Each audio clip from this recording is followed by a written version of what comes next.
In the year 1911, the young explorer Hiram Bingham was exploring the mountainous cloud forests of Peru.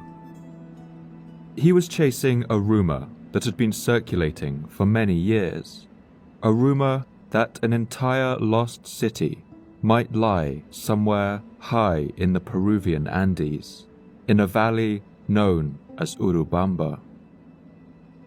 Bingham was skeptical, but upon hearing a tip from a local guide, he decided to climb to the top of the precarious mountain trail and investigate. He later wrote about how his journey unfolded. So lofty are the peaks on either side that although the trail was frequently shadowed by dense tropical jungle, many of the mountains were capped with snow. There seemed to be little in the way of ruins, and I began to think that my time had been wasted. However, the view was magnificent. On all sides of us rose the magnificent peaks of the Urubamba Canyon, while 2,000 feet below us, the rushing waters of the noisy river.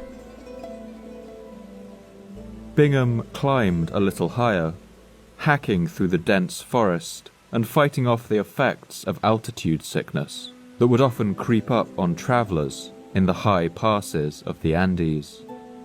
And soon he stumbled across something that must have made his heart skip a beat.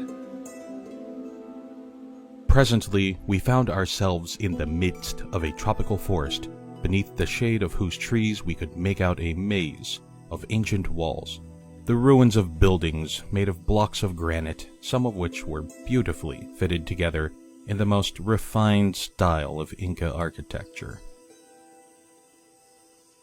Bingham was impressed, but the more he explored, the more he realized that this was no mere scattering of ruins.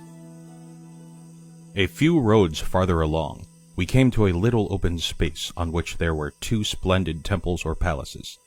The superior character of the stonework, the presence of these splendid edifices, and of what appeared to be an unusually large number of finely constructed stone dwellings, led me to believe that this might prove to be the largest and most important ruin discovered in South America. His trek turned into a frenetic scramble, as crumbling ruins gave way to yet more and more ruins, and it became clear that a large settlement did indeed lie here under the dense scrub and undergrowth. For an hour and 20 minutes, we had a hard climb.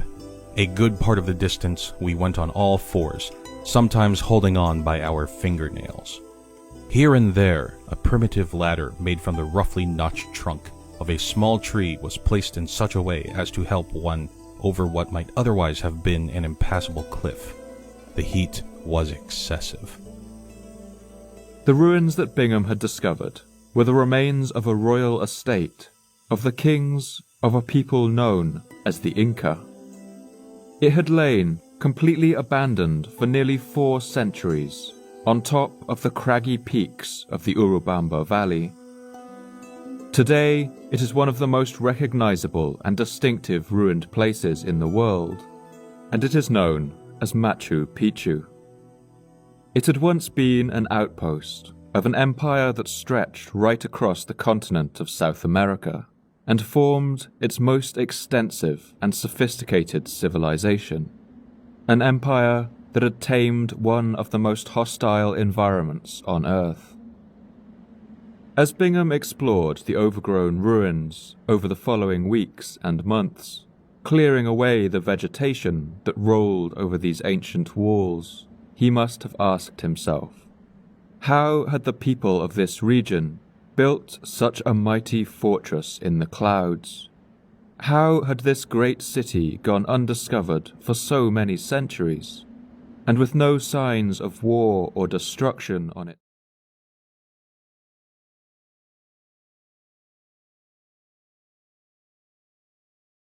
Stones, what in